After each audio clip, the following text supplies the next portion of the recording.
حضرت مولانا عبدالسبحان صاحب بھٹکلی ندوی مدنی مدظر العالی تشریف فرما ہے۔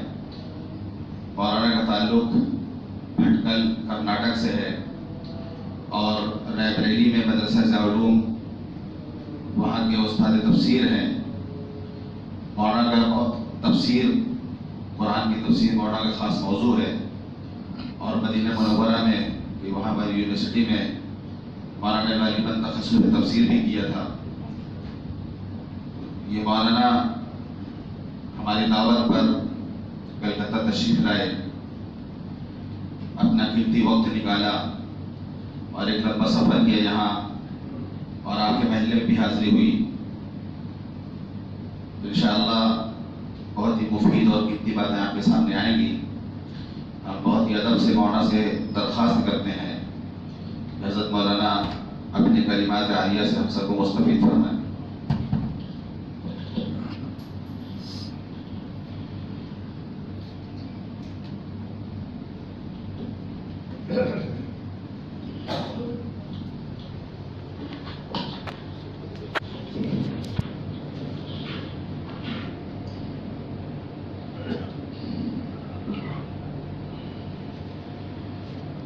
بسم الله الرحمن الرحيم الحمد لله رب العالمين والصلاة والسلام على سيد المرسلين سيد الأولين والآخرين سيدنا ونبينا وحبيبنا وإمامنا وقدوتنا ومولانا محمد وعلى آله وصحبه أجمعين ومن تبعهم بإحسان ودعا بدعوتهم إلى يوم الدين، أما بعد. أعوذ بالله من الشيطان الرجيم، بسم الله الرحمن الرحيم.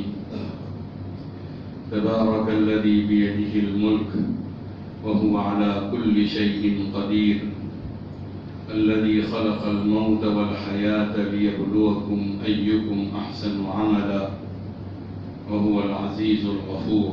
صدق اللہ العظیم. محترم بزرگوں اور بھائیوں اور عزیز نوجوانوں، اللہ رب العزت نے ہمیں اچھے کاموں کے لیے پیدا کیا ہے، اور صحیح زندگی بسر کرنا اور اچھے کام کرنا یہ ہماری ذمہ داری، ہمارا مقصد حیات اور ہمیں باقی رکھنے کا وجہ جواز بھی ہے۔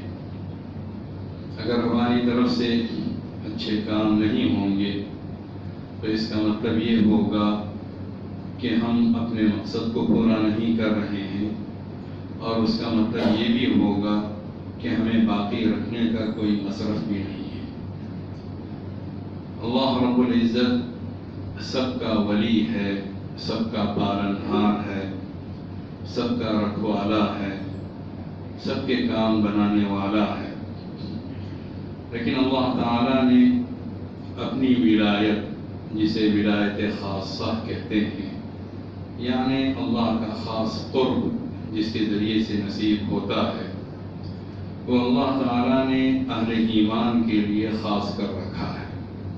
اور اللہ رب العزت کا ارشاد ہے، اللہ ولی الذین آمنوا یخرجہم من الظلمات الى النور والذین کفروا اولیاؤہم الطاغوت یخرجونہم من النور الى الظلمات۔ اللہ تعالیٰ اہل ایمان کا ولی ہے، ان کا کارساز ہے، ان کا حامی ہے، ان کا مددگار ہے، ان سے قریب ہے، اور اللہ تعالیٰ ان کو تاریکیوں سے نکال کر روشنی میں لے آتا ہے۔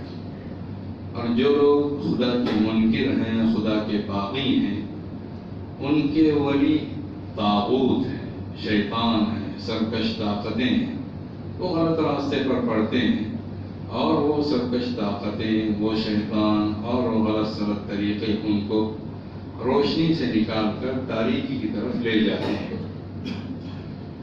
جس طرح ایمان ولایت کی بنیاد ہے، اسی طرح میرے دوستوں، میرے بھائیوں، میرے بزرگوں، عمل بھی اللہ رب العزت کی ولایت کی بنیاد ہے. جو انسان جو صاحب ایمان ہے اس بنیاد پر اسے اللہ کا قرب حاصل ہوتا ہے. اس کے ساتھ ساتھ اگر وہ عمل صالح کی زندگی بسر کرے گا تو اسے اللہ کا مزید قرب حاصل ہوگا، اسے عزت حاصل ہوگی اور اسے اللہ رب العزت اپنی نصرت سے ہمکنار فرمائے گا.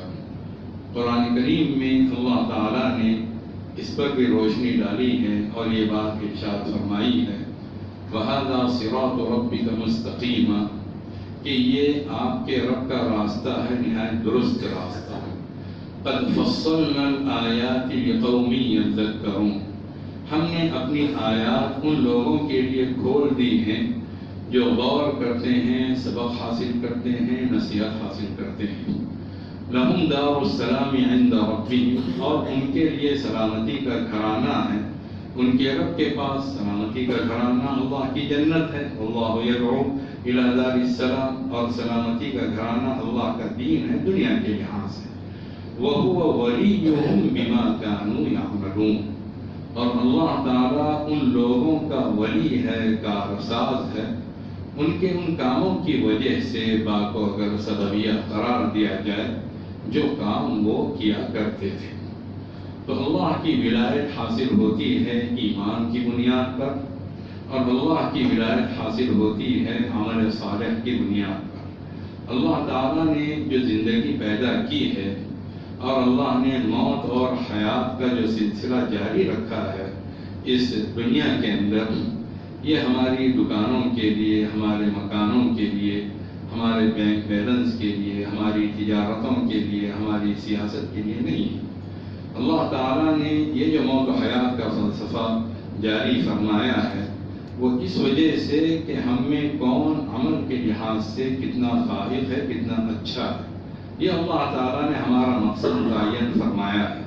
تبارک الذی بیدہ الملک وہو علی کل شیء قدیر بڑی ہی بابرکت ذات ہے اللہ کی جس کے ہاتھ میں پوری بادشاہت ہے. دنیا میں بڑے بڑے صاحب اقتدار آئے، بڑی بڑی سلطنتیں آئیں اور ان کے چراغ گل ہو گئے، آج ان کا کوئی نام لینے والا نہیں. فی الوقت بھی جو بڑی بڑی طاقتیں نظر آتی ہیں ایک دن آئے گا یہ سب ملیا میٹ ہو جائیں گے اور رون دیے جائیں گے.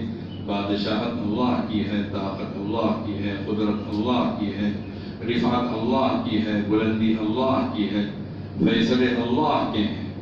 یحکم واللہ یحکم لا معقب لحکمہ فیصلہ اللہ کرتا ہے اور کوئی پیچھے سے آ کر اس کے فیصلے میں تبدیلی کرنے والا نہیں. یفعل ما یشاء ویحکم ما یرید جو چاہتا ہے وہ کرتا ہے، جس کا ارادہ کرتا ہے اس کے فیصلے کرتا ہے.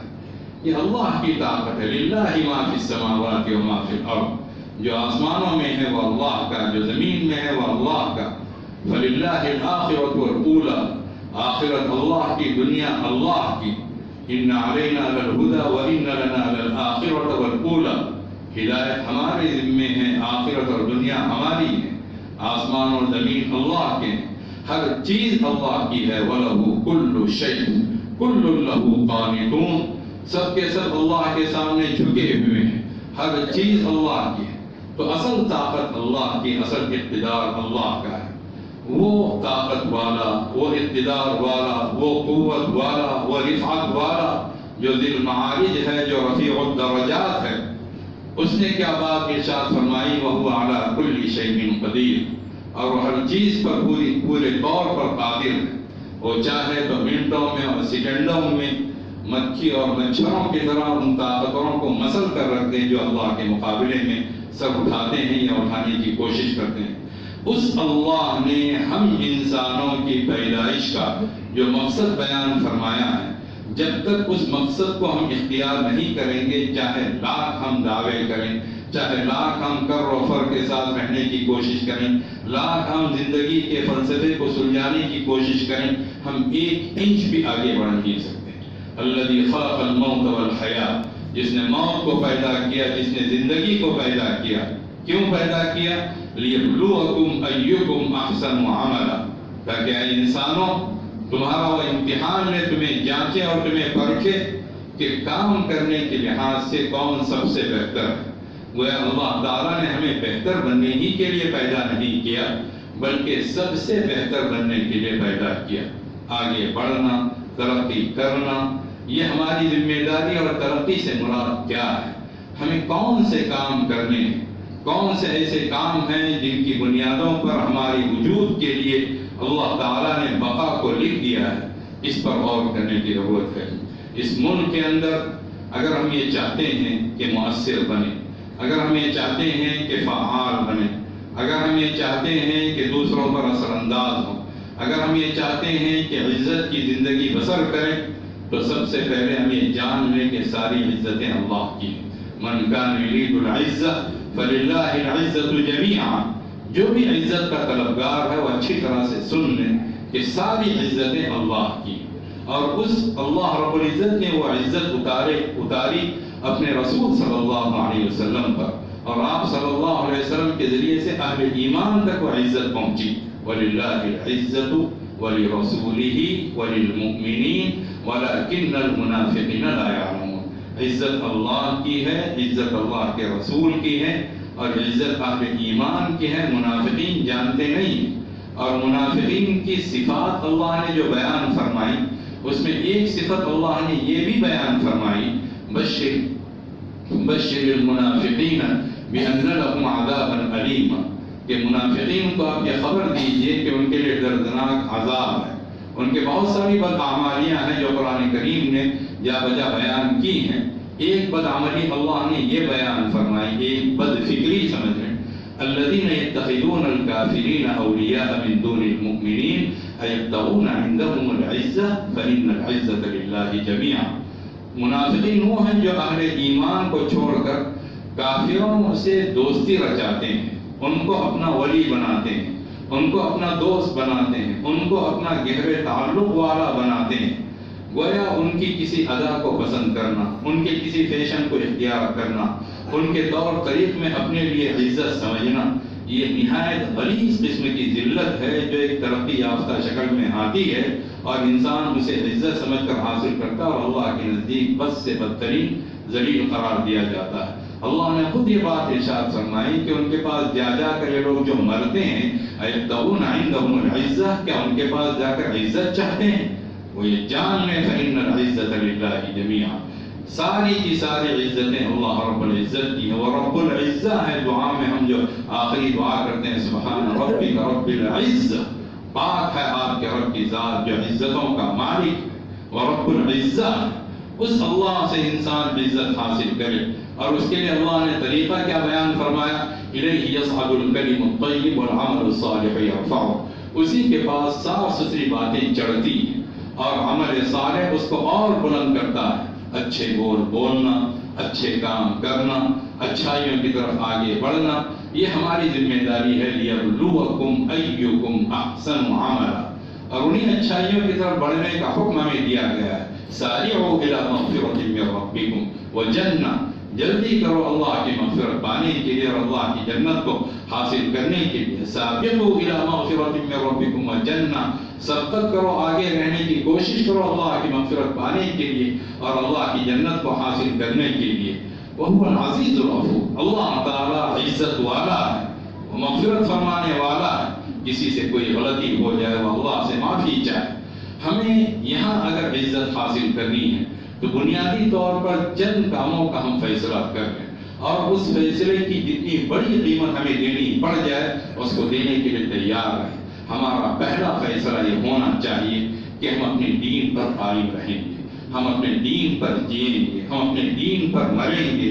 اس دین کی قیمت اگر ہمیں اپنی جان کی شکل میں ادا کرنی پڑے، اپنے مال کی شکل میں ادا کرنی پڑے، اپنی عزت و آبرو کی شکل میں ادا کرنی پڑے، چاہے جو بھی ہو، لا تشرک باللہ وإن قتلت وحررت، رسول اکرم صلی اللہ علیہ وسلم کی وصیت ہے کہ اللہ کے ساتھ کبھی کسی کو شریک نہ کرنا، چاہے تمہیں مار ڈالا جائے، چاہے تمہیں جلا دیا جائے۔ یہاں تک بات حضرت صلی اللہ علیہ وسلم نے ارشاد فرمائی، ہم اپنے دین کے لیے زندہ رہنے والے، اپنے دین کے لیے کام کرنے والے، اپنے دین کے لیے جدوجہد کرنے والے، ہمارا سب کچھ اللہ کے لیے قربان ہو جائے۔ قل ان صلاتی ونسکی ومحیای ومماتی للہ رب العالمین، کہیے ہے محمد صلی اللہ علیہ وسلم بے شک میری نماز، میری قربانی، میرا جینا، میرا مرنا سب اللہ رب العزت کے لیے، جس کا کوئی شریک نہیں، اس چیز کا مجھے حکم دیا گیا اور میں اللہ کا اولین فرما بردار ہوں، اللہ کا اولین میں تابع فرمان ہوں۔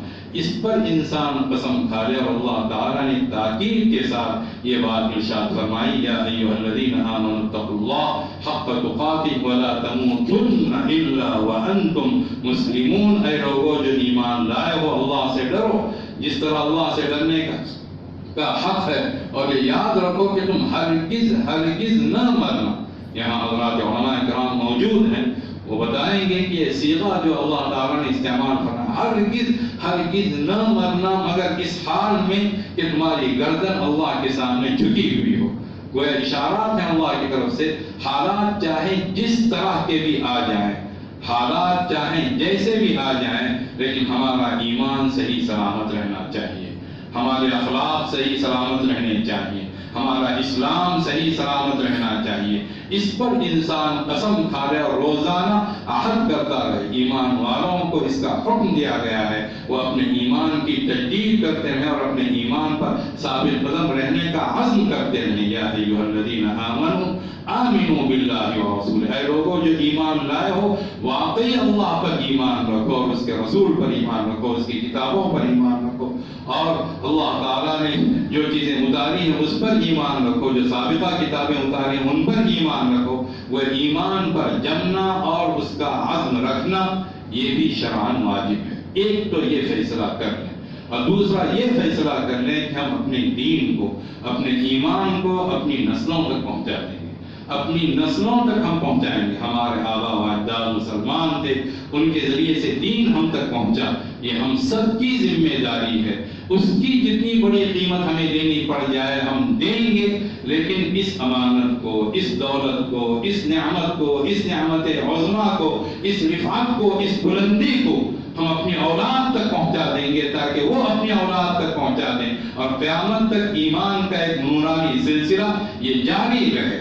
اپنے اولاد کو آپ پڑھائیں، اپنے اولاد کو آپ دنیاوی تعلیم دیں، اصلی تعلیم دیں، ان کے ساتھ ان کو دنیا کے لحاظ سے ایک اچھا انسان بنانے کی کوشش کریں، سب مبارک، لیکن اس سے 1000 گنا بڑھ کر، اس سے 1000 گنا حساس ترین معاملہ یہ ہے کہ اپنے اولاد کو دیندار بنایا جائے، اور وہ اولاد جب آگے ہو تو وہ اولاد بلکہ وہ بڑے اس طرح دعا کرنے کے لائق بن جائیں، ربنا هب لنا من ازواجنا وذرياتنا قرة اعین واجعلنا للمتقین اماما۔ اے ہمارے پروردگار، ہمارے لیے ہماری ازواج، ہمارے بیویوں اور ہمارے بچوں کی طرف سے ہمارے لیے آنکھوں کی ٹھنڈک کا سامان مہیا فرما، اور اے اللہ ہمیں متقین کا پیشوا بنا دے۔ متقین کے پیشوا ہم کیسے بنیں گے؟ اسی وقت بنیں گے جب اپنے اولاد کو ہم متقی بنانے کی کوشش کریں گے۔ آنکھوں کی ٹھنڈک اولاد کب بنے گی؟ اسی وقت بنے گی جب ان کی اٹھان ایمان پر ہو، اسلام پر ہو، قرآن پر ہو، دین پر ہو، اللہ کی محبت پر ہو، اللہ کے رسول صلی اللہ علیہ وسلم کی عظمت اور آپ صلی اللہ علیہ وسلم کی محبت اور آپ صلی اللہ علیہ وسلم کی اتباع پر ہو۔ یہ کوششیں کی جائیں، اس کے لیے جتنا وقت دینا پڑ جائے وہ وقت دیا جائے، لیکن اپنی نسلوں تک اپنے دین کو ہم پہنچانے والے بن جائیں۔ یہ ہماری بہت بڑی ذمہ داری ہے۔ لوگ یہ سمجھتے ہیں کہ گھر والوں کی تربیت کرنا، گھر والوں کو اچھا بنانے کی کوشش کرنا ایک عام کام ہے، ٹھیک کام ہے۔ بڑے بڑے کام وہ ہے کہ انسان دور دور جائے اور اونچے اونچے جلسے کروائے جائیں، وہ ساری چیزیں مبارک، لیکن گھر والوں کی ذمہ داری اتنی بڑی ذمہ داری ہے۔ اللہ تعالیٰ نے اپنے ایک نبی کا تعارف ہی اپنے گھر والوں کی خدمت کرنے کی بنیاد پر کیا اور تعریف فرمائی۔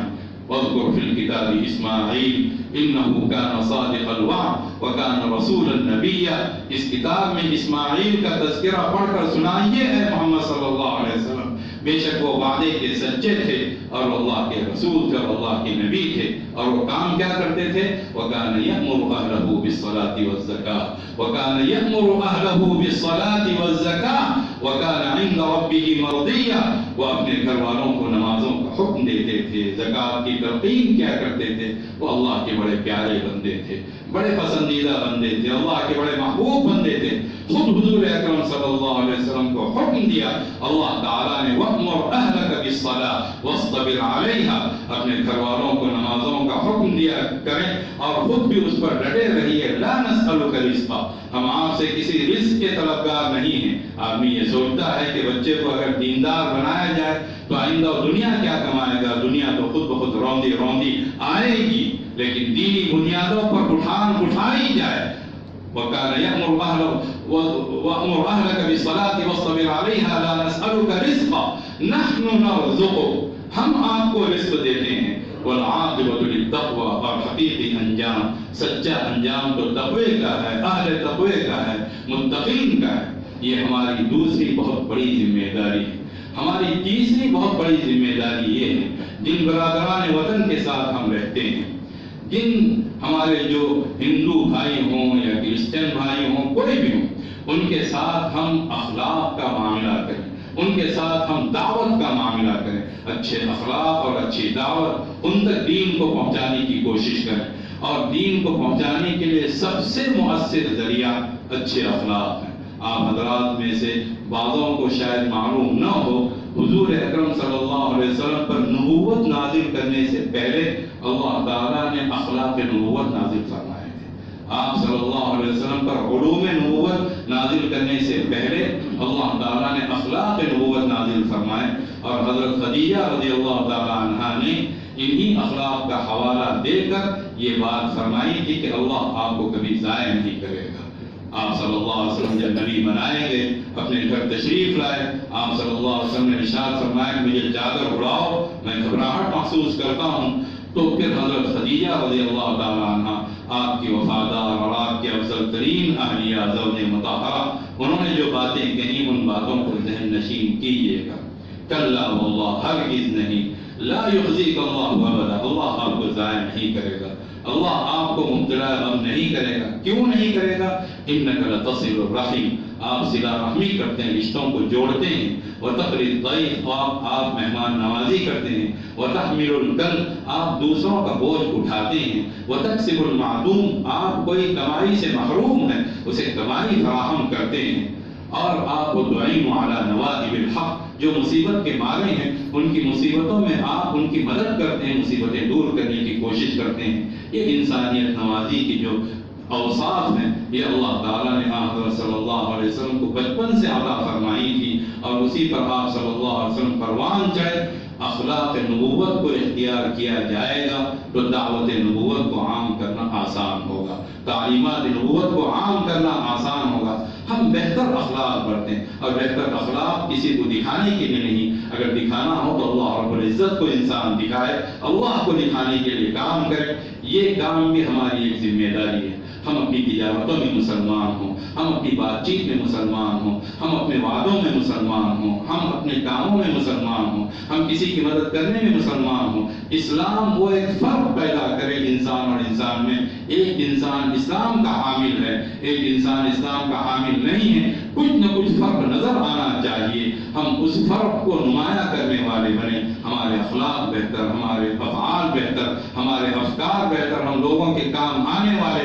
خیر الناس من نفع الناس، سب سے بہترین انسانوں میں بہترین لوگ وہ ہیں جو دوسروں کو نفع پہنچاتے ہیں. یہ بھی رسول اکرم صلی اللہ علیہ وسلم کی روایات کا ایک حصہ ہے. پھر ہماری ایک آخری ذمہ داری یہ بنتی ہے کہ باہم ایک دوسرے سے جڑ کر رہیں. جڑ کر رہنے میں بنیادی طور پر دو باتیں اچھی طرح سے جان لیں. ایک تو یہ کہ ہماری طرف سے کسی کو نقصان نہیں پہنچائے گا، یہ نقصان نہیں پہنچے گا، یہ شرعاً واجب ہے. جس طرح جمعے کے دن آئے ہیں، جمعہ پڑھنا فرض ہے، نمازیں پڑھنا فرض ہے، روزہ رکھنا فرض ہے، اسی طرح کسی کو نقصان نہ پہنچانا بھی فرض ہے. اس پر رسول اکرم صلی اللہ علیہ وسلم بیعت لیا کرتے تھے. بایعت رسول اللہ صلی اللہ علیہ وسلم علی اقام الصلاۃ و ایتاء الزکاۃ والنصح لکل مسلم، کہ میں نے رسول اکرم صلی اللہ علیہ وسلم کے دست اقدس پر بیعت کی اس بات پر کہ نمازیں قائم کروں گا، زکوٰۃ ادا کروں گا، ہر مسلمان کا خیر خواہ بنوں گا. اور خیر خواہی کا پہلا درجہ یہ ہے کہ اسے نقصان سے بچایا جائے، خیر خواہی کا دوسرا درجہ یہ ہے کہ اسے فائدہ پہنچانے کی کوشش کی جائے۔ اگر براہ راست فائدہ نہیں پہنچا سکتا، کم سے کم دعا تو کر سکتا ہے۔ حدیث پاک میں، صحیح حدیث میں یہ بات آتی ہے، کوئی اگر یہ دعا اخلاص کے ساتھ کرتا ہے، اللہم اغفر للمؤمنین والمؤمنات والمسلمین والمسلمات، کہ اے اللہ تمام مومن مردوں کی، تمام مومن عورتوں کی، تمام مسلمان مردوں کی، تمام مسلمان عورتوں کی مغفرت فرما، تو جتنے بھی مسلمان مرد اور عورت گزر چکے ہیں آدم علیہ السلام کے زمانے سے لے کر اب تک، ان تمام کے تعداد کی بقدر اسے نیکیاں ملیں، اس سے کہ اس کی یہ دعا ہر ایک کے ساتھ احسان ہے، اور اللہ تعالیٰ احسان کے بدلے میں احسان کرتا ہے۔ اپنی تجارتوں کو پاک و صاف رکھیں، اپنے کاروبار کو بہتر سے بہتر رکھیں، گھر والوں کے ساتھ حسن سلوک کریں، خواتین جتنی ہیں وہ اپنی اولاد کی سچی تربیت کریں۔ زندگی ٹائم پاس کرنے کے لیے اللہ نے نہیں دی ہے میرے دوستو، رسول اکرم صلی اللہ علیہ وسلم نے یہ بات ارشاد فرمائی، اور اسی مبارک بات پر ہم اپنی بات کو مکمل کرتے ہیں۔ کلکم راع وکلکم مسئول عن رعیتہ، جان لو کہ تم میں سے ہر ایک ذمہ دار ہے، اور ہر ایک سے اپنے ماتحتوں کے بارے میں، اپنی ذمہ داری کے تحت لوگوں کے بارے میں پوچھا جائے گا۔ بادشاہ وقت ذمہ دار ہے، اس سے رعایا کے بارے میں پوچھا جائے گا۔ گھر کا بڑا ذمہ دار ہے، اور اسے اپنے گھر کے بارے میں اس سے پوچھا جائے گا۔ عورتیں ذمہ دار ہیں، وہ اپنے شوہروں کی جو اولاد ہیں، جو کہ ان کی خود اولاد ہیں، اور گھر میں جو مال ہے اس کے تعلق سے ان سے پوچھا جائے گا کہ انہوں نے ان کی صحیح تربیت کی یا نہیں کی، شوہر کے مال کی حفاظت کی یا اسے بالکل بیجا اڑا دیا، ان سے ان تمام چیزوں کے بارے میں، اولاد کی تربیت ہو، مال کی حفاظت ہو، گھر کے بڑے ہوں تو گھر کو بہتر انداز سے قائم رکھنا ہو، ان تمام چیزوں کے بارے میں پوچھا جائے گا۔ جب تک یہ ذمہ داریاں ادا نہیں کی جائیں گی تب تک ہم زندگی کا مقصد ادا کرنے والے نہیں سمجھے جائیں گے۔ بات آپ صلی اللہ علیہ وسلم نے کلکم راعٍ سے شروع فرمائی، اور اس حدیث کا اختتام بھی انہی الفاظ پر فرمایا، فَكُلُّكُمْ رَاعٍ وَكُلُّكُمْ مَسْئُولٌ عَنْ رَعِيَّتِهِ، تم میں سے ہر ایک ذمہ دار ہے، اور ہر ایک سے اس کی ذمہ داری کے بارے میں پوچھا جائے گا۔ اس راز کو جن لوگوں نے پا لیا، اس نقطے کو جن لوگوں نے سمجھ لیا اور اپنی زندگی اسی ذمہ داری کو ادا کرنے میں لگ گئے، تو ان کے لیے دنیا کی بھی عزت ہے، ان کے لیے انشاءاللہ آخرت کی بھی عزت ہوگی۔ وآخر دعوانا ان الحمد للہ رب العالمین۔